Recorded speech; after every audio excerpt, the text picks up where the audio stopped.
میں تو حیران رہ گئی۔ میں نے اسے سختی سے سمجھایا بھی تھا کہ وہ ایسی باتیں نہ کرے، کیونکہ جو وہ سوچ رہا تھا وہ ممکن نہیں تھا، مگر یاسر نے بھی ضد ہی پکڑ لی۔ وہ مجھے کہنے لگا کہ میں اپنے ماں باپ سے لڑ لوں گا مگر تمہیں اپنی زندگی میں شامل کر کے ہی رہوں گا۔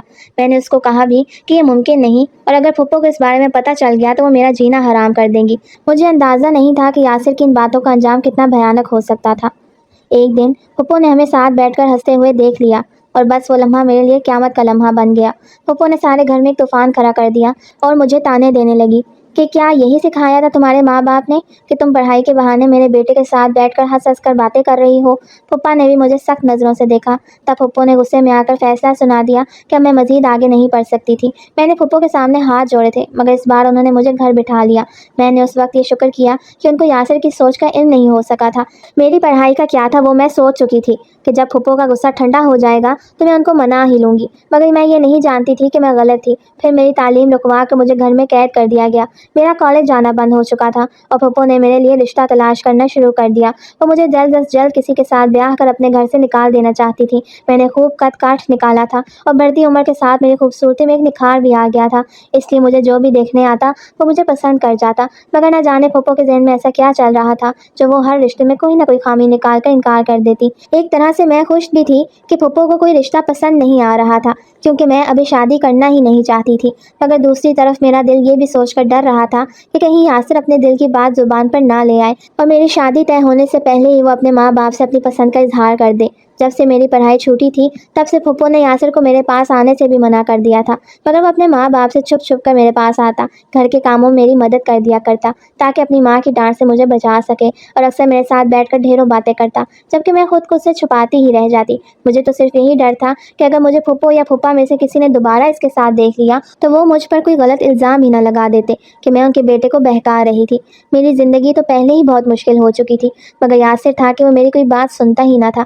ایک روز میں نے پھپھو کو پھوپھا سے یہ کہتے ہوئے سن لیا کہ وہ مجھے کسی ایسے انسان کے ساتھ رخصت کرنا چاہتے تھے جو صرف مجھے ہی قبول کرنے کے لیے تیار ہوتا، کیونکہ وہ مجھے جہیز کے نام پر ایک پیسہ بھی نہیں دینا چاہتے تھے۔ تب مجھے سمجھ آ گیا کہ آخر پھپھو ہر رشتے میں کوئی نہ کوئی خامی کیوں نکال رہی تھی۔ پھپھو کے شوہر بھی اتنے سنگ دل اور بے حس ہو گئے کہ خود تو میرے ابا کی ساری جائیداد پر قبضہ کر کے بیٹھ گئے تھے، مگر مجھ پر ایک روپیہ بھی خرچ نہیں کرنا چاہتے تھے۔ جب سے میری پڑھائی رکی تھی تب سے پھپھو نے میری زندگی زیادہ ہی اجیرن بنا دی تھی، کیونکہ میں سارا دن گھر میں ہی رہتی تھی اور پھپھو مجھ سے سارے گھر کے کام کرواتی اور کبھی کبھار مجھے کھانے کو بھی کچھ نہ دیتی۔ اس کے ساتھ ہی وہ مجھے تانے دینے سے پیچھے نہ ہٹتی، ایسا کوئی بھی موقع ہاتھ سے نہ جانے دیتی جب مجھے ذلیل کرنا اپنا فرض نہ سمجھتی۔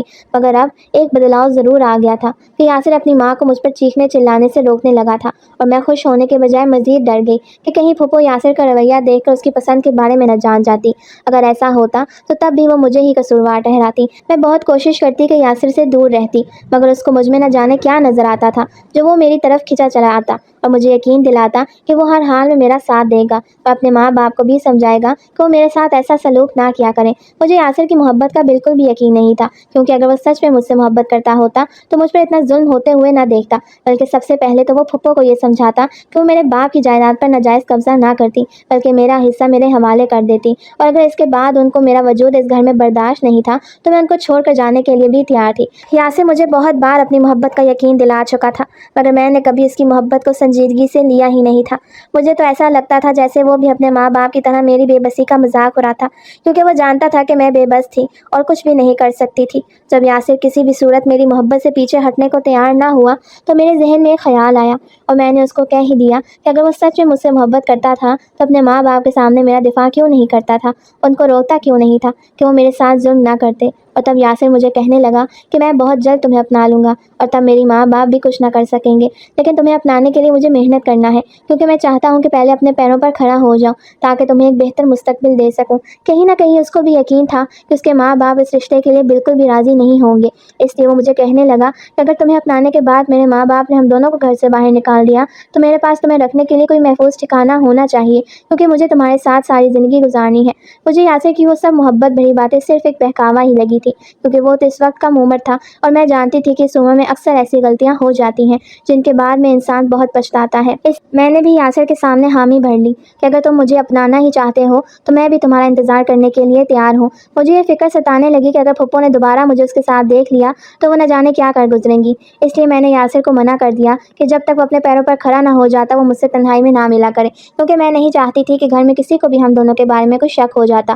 یاسر کے لیے تو مجھ سے دور رہنا بہت مشکل تھا، مگر وہ بہت مشکل سے اس شرط پر راضی ہو گیا کہ چاہے جو بھی ہو جائے میں اس کا انتظار کروں گی اور کسی بھی رشتے کے لیے ہاں نہیں کروں گی۔ میں نے اس کو یقین تو دلا دیا تھا کہ میں اس کا انتظار کروں گی اور کسی رشتے کے لیے حامی نہیں بنوں گی، مگر مجھے اپنے ہی کہے ہوئے لفظ کھوکھلے لگنے لگے تھے۔ مجھے اس سے کوئی امید تو نہ تھی اور نہ ہی میں اس کا انتظار کرنا چاہتی تھی، مگر خود کو یاسر سے دور رکھنے کا مجھے اس کے سوا کوئی اور راستہ نظر نہ آیا۔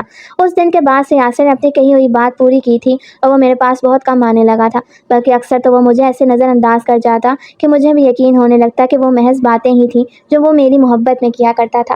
میں نے یہ سوچ کر خود کو مطمئن کر لیا کہ شاید یاسر میری دوستی کو ہی محبت سمجھ بیٹھا تھا اور وقت گزرنے کے ساتھ وہ یہ سب خود ہی بھول جائے گا۔ پھپھو کے طعنے اور برا رویہ بڑھتا ہی جا رہا تھا۔ یاسر بھی زیادہ تر گھر سے باہر رہنے لگا، کبھی وہ یونیورسٹی میں ہوتا اور کبھی دوستوں کے ساتھ وقت گزارنے کے لیے نکل جاتا۔ میں نے خود کو یہ سمجھا لیا کہ میرا اس سے کبھی کوئی تعلق نہیں تھا، مگر پھر بھی جب کبھی پھپھو مجھے برا بھلا کہتی یا کام کے بوجھ سے مجھے تھکن محسوس ہونے لگتی تو میرا دل چاہتا کہ کوئی ہوتا جو مجھے تسلی دیتا، کوئی ہوتا جو میرے درد کو درد سمجھتا، مگر میں جانتی تھی کہ میرا ایسا سوچنا فضول تھا۔ مجھے اکثر یاسر کے ساتھ بیٹھ کر باتیں کرنا، اس کے ساتھ وقت گزارنا بہت یاد آتا، مگر جب وہ میرے پاس ہوتا تھا تو مجھے پھپھو کا ڈر لگا رہتا تھا کہ کہیں وہ مجھے اپنے بیٹے کے ساتھ دیکھ کر بد کردار ہونے کا طعنہ ہی نہ دے دیں۔ مگر جب وہ مجھ سے دور ہوا تھا تو مجھے لگ رہا تھا جیسے میری زندگی ایک دم سے اندھیر ہو گئی تھی۔ ایک وہی تو تھا جو میرا سب سے اچھا دوست تھا، میرے ہر دکھ سکھ میں میرا ساتھ دیتا تھا، ایک وہی تو تھا جس کو میرا احساس تھا۔ میں بے شک اس کی محبت کا یقین نہ کر پائی تھی، مگر میں اپنے سب سے اچھے دوست کو کھو بیٹھی تھی۔ دن گزرتے جا رہے تھے اور یاسر کی یونیورسٹی کی پڑھائی ختم ہو گئی، تب تک میں بھی اس کی محبت کو اپنے دل سے نکالنے میں کامیاب ہو گئی۔ ایسا ہی ایک دن تھا جب پھپھو اپنے شوہر کو کہنے لگی کہ وہ یاسر کو ملک سے باہر بھیجنا چاہ رہی تھی تاکہ وہ باہر جا کر اچھی ڈگری لے کر آتا اور واپس پاکستان آ کر اپنا کوئی بزنس شروع کرتا۔ پھپھو کی بات سن کر میرے چلتے ہاتھ ایک دم سے رک گئے اور میں یہ سوچ کر ہی اداس ہونے لگی کہ پہلے تو یاسر میری نظروں کے سامنے رہتا تھا، مگر اب پھپھو اس کو میری نظروں سے بھی دور کر رہی تھی۔ مجھے لگا تھا کہ شاید وہ مجھ سے دور ہو جائے گا تو میرا دم گھٹ جائے گا، کیونکہ اس کا اپنی آنکھوں کے سامنے دیکھ کر میرے دل کو یہ تسلی تو رہتی ہی تھی کہ اگر کبھی پھپھو میرے ساتھ کوئی ناانصافی یا زیادتی کریں گی تو کوئی تو ہوگا جو مجھے بچا سکے گا، مگر اب تو وہ بھی دور جا رہا تھا، بہت دور۔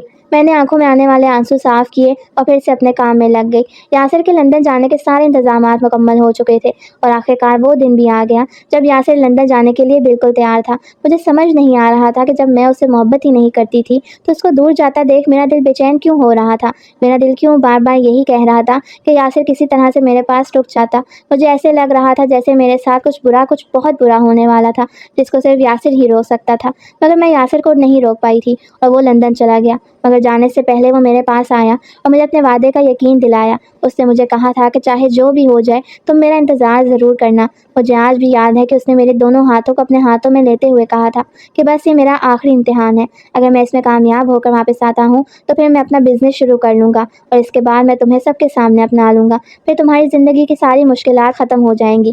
ایک لمحے کے لیے میں بھی یاسر کی محبت کا یقین کر بیٹھی اور خود کو تیار بھی کر لیا کہ چاہے جو بھی ہو جائے میں اس کا انتظار کروں گی، مگر اس کے لندن جانے کے کچھ عرصے بعد ایک بار پھر سے میں خود کو یہی سمجھانے لگی کہ جیسا یاسر سوچ رہا تھا ویسا ہونا ناممکن تھا، اس کا اور میرا ایک ہونا بالکل ناممکن تھا، کیونکہ پھپھو اس رشتے کے لیے کبھی راضی ہونے ہی نہیں والی تھی اور یاسر ایسا لڑکا نہیں تھا جو میری خاطر اپنے ماں باپ کو چھوڑ دیتا۔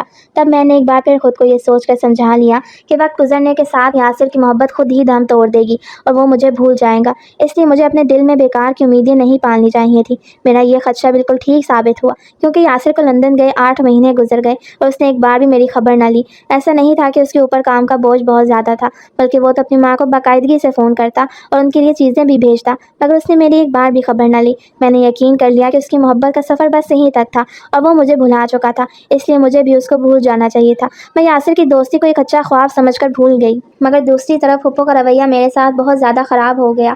وہ خود سارا دن اپنی دوستوں کے ساتھ گھومتی پھرتی رہتی، لیکن مجھے گھر میں قید کر جاتی کہ میں سارے گھر کے کام کروں اور مجھے کھانے کو بھی کچھ نہ دیتی۔ میں اس کھانے کو دیکھ کر منہ میں پانی بھر کر رہ جاتی جو میں خود ہی بناتی تھی۔ جب میری بھوک سے بیاس ہو جاتی تو میں کھانا بناتے ہوئے ہی اس میں سے تھوڑا سا نکال کر چھپا لیتی اور رات کو چھپ کر کھا لیتی، کیونکہ مجھ میں اتنی ہمت ہی نہ رہی تھی کہ میں خالی پیٹ پھپھو کے سارے کام بھی کرتی، ان کی کڑوی کسیری باتیں بھی سنتی۔ اور شاید پھپھو کو اندازہ ہو گیا تھا کہ میں ان سے کھانا چھپانے لگی تھی، تبھی انہوں نے مجھ سے کھانا پکانے کی ذمہ داری چھین لی اور باقی گھر کے سارے کام میرے ذمہ لگا دیے، اور کچن کو بھی ہر وقت تالا لگا کر رکھنے لگی۔ خود وہ دن میں طرح طرح کے کھانے بنا کر کھاتی اور مجھے ایک سوکھی روٹی دے دیتی جیسے میں ان کی پالتو بلی تھی، مگر میں وہ بھی صبر شکر کر کے کھا لیتی۔ لیکن ایک سوکھی روٹی میرے سارے دن کی بھوک کو مٹانے کے لیے کافی نہ ہوتی، تب میں بیمار ہونے لگی۔ ایسی ہی ایک رات تھی جب میرے پیٹ میں بھوک کے انگارے دہک رہے تھے، میرا جسم بھوکے رہنے سے ہڈیوں کا ڈھانچہ بنتا جا رہا تھا۔ تب میں نے ہمت کر کے کمرے سے باہر قدم رکھا اور پھپھو کے کمرے کے دروازے پر آہستہ سے دستک دی۔ میرا دل دھڑک رہا تھا جیسے میں کوئی بڑا گناہ کرنے جا رہی تھی۔ جب پھپھو کا غصے سے بڑا چہرہ میرے سامنے آیا تو میں نے ہچکچاتے ہوئے نظریں جھکا لیں اور پھر ان کو کہنے لگی کہ پھپھو، مجھے بھوک لگی ہے، پلیز مجھے کچھ کھانے کو دے دیں۔ میرا یہ سوال جیسے ان کے غرور پر کاری ضرب لگا گیا تھا۔ تبھی وہ کہنے لگی کہ تمہاری یہ جرأت کہ رات کو میرے کمرے کے دروازے پر آ کر کھانے کی بھیک مانگو۔ میں نے کہا تھا نا تمہارے لیے ایک روٹی ہی کافی ہے، مگر اس رات اگر مجھے کچھ اور کھانے کو نہ ملتا تو شاید میں مر ہی جاتی۔ پھپھو، ایک روٹی سے میرا پیٹ نہیں بھرتا، خدا کے لیے مجھے مت ستائیں، میں آپ کے سارے کام کرتی ہوں، بس تھوڑا سا کھانا دے دیں۔ یہ کہنا تھا کہ پھپھو کے صبر کا پیمانہ جیسے چھلک گیا۔ انہوں نے مجھے بالوں سے پکڑ کر گھسیٹنا ہی شروع کر دیا اور ساتھ کہنے لگی کہ نکل جاؤ میرے گھر سے ابھی کے ابھی، میں تمہیں اپنے گھر میں ایک دن بھی اور برداشت نہیں کر سکتی۔ بھوک لگی ہے نا تو سڑکوں پر جا کے مانگ لینا۔ میں زمین پر گر گئی، آنکھوں سے آنسو بہہ نکلے، لیکن پھپھو نے میرا ہاتھ پکڑ کر گھسیٹتے ہوئے دروازے سے باہر نکال دیا۔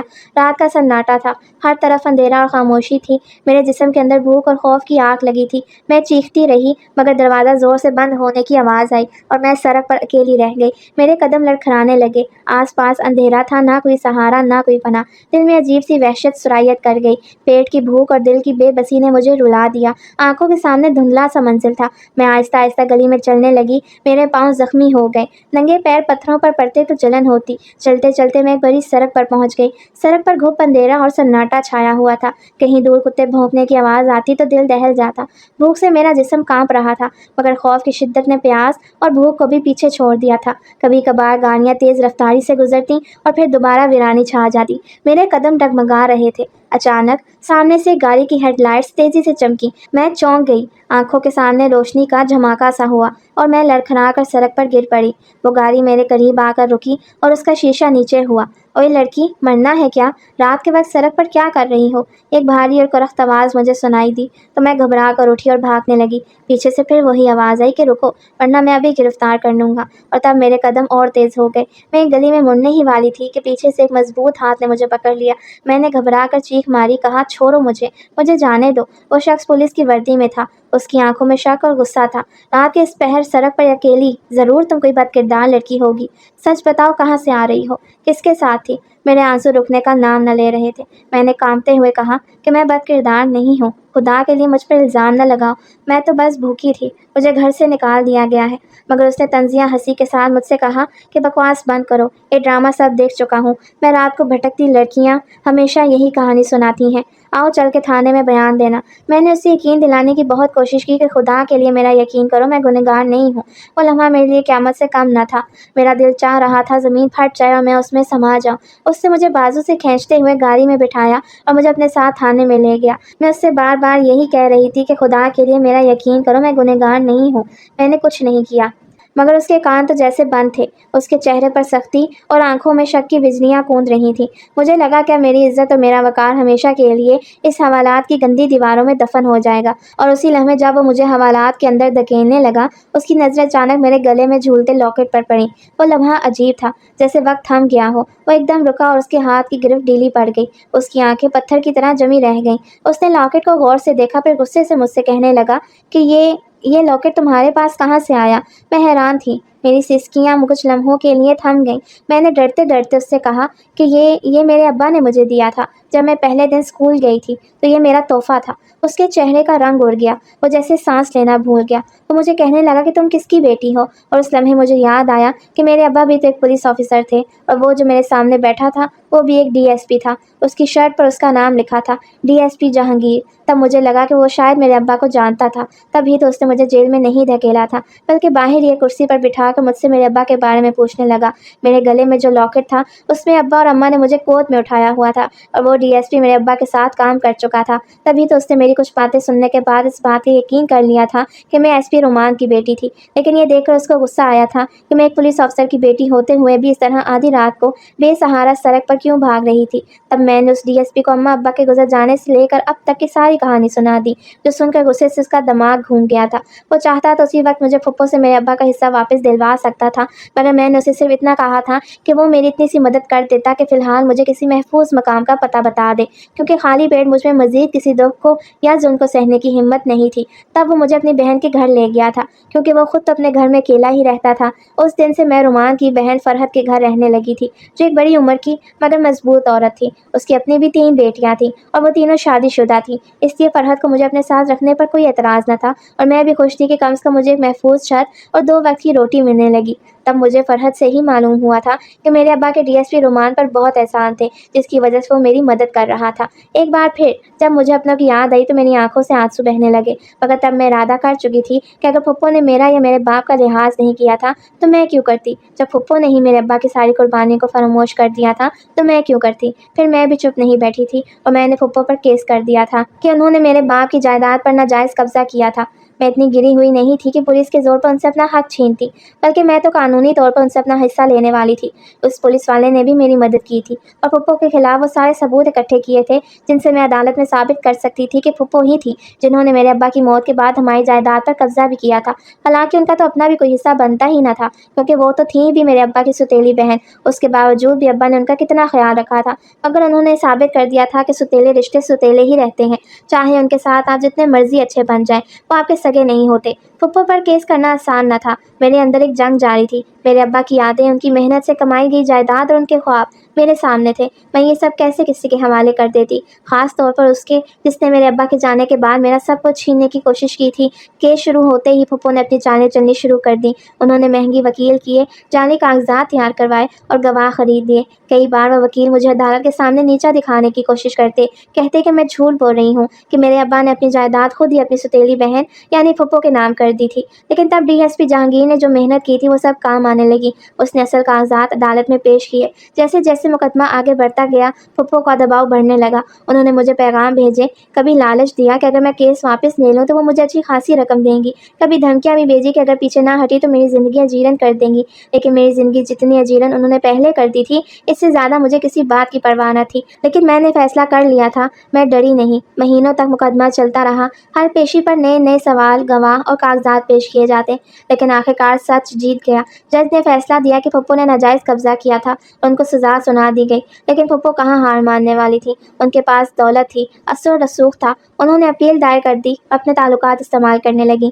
کئی بار تو مجھے لگتا کہ اب فیصلہ بدل جائے گا، اور تب میری زندگی میں وہ موڑ آیا جس کا میں نے کبھی تصور بھی نہیں کیا تھا۔ ایک دن یاسر لندن سے واپس آ گیا، اور جب اسے اس سارے کیس کے بارے میں علم ہوا تو بجائے اپنی ماں کا ساتھ دینے کے وہ بھی میرے ساتھ ہی کھڑا تھا، کیونکہ وہ جانتا تھا کہ اس کی ماں نے مجھ پر کتنے ظلم ڈھائے تھے۔ ڈی ایس پی جہانگیر تو میرے ساتھ تھا، مگر یاسر کے ساتھ ہونے سے مجھے جو حوصلہ اور ہمت ملی وہ میں لفظوں میں بیان نہیں کر سکتی۔ جب یاسر بھری عدالت میں میرے ساتھ کھڑا اپنی ہی ماں کے خلاف گواہی دینے لگا، مجھے اسی دن معلوم ہو گیا کہ اب مجھے وہ کیس جیتنے سے کوئی نہیں روک سکتا تھا۔ لیکن اگر میں وہ کیس ہار بھی جاتی تو مجھے دکھ نہ ہوتا، کیونکہ میں یاسر کو تو جیت ہی چکی تھی، اور وہ میری سب سے بڑی فتح تھی۔ جب یاسر میرا ہاتھ تھامے عدالت سے باہر نکلا تو میں نے پھپھو کی آنکھوں میں اپنے لیے سلگتی نفرت دیکھ لی تھی، مگر پھر مجھے کسی بات کی پرواہ نہ تھی۔ مجھے خوشی تھی تو اس بات کی کہ یاسر اپنی زبان کا پکا تھا، اگر اس نے مجھ سے محبت کی تھی تو اسے ثابت بھی کیا تھا۔ تب یاسر نے مجھے اپنے سامنے کیا تھا اور مجھ سے شکوہ کرنے لگا کہ جب میں نے تمہیں کہا تھا کہ ہر حال میں میرا انتظار کرنا تو تم نے مجھ پر بھروسہ کیوں نہیں کیا؟ اگر تم مجھے ایک بار بھی بتا دیتی کہ میرے جانے کے بعد میری ماں نے تمہیں گھر سے نکال دیا تو میں تمہارے لیے بھاگا چلا آتا۔ اور میں نے اس کی بات سن کر نظریں جھکا لی تھی۔ آخر میں اسے کیسے کہہ سکتی تھی کہ مجھے اس کی محبت محض وقت گزاری لگی تھی۔ لیکن اس دن ہم دونوں نے کورٹ میرج کر لی، اور یاسر نے اپنے ماں باپ کو واپس ان کے اسی گھر میں بھیج دیا جسے وہ کرائے پر دے آئے تھے، اور خود وہ میرے ساتھ ہی رہنے لگا۔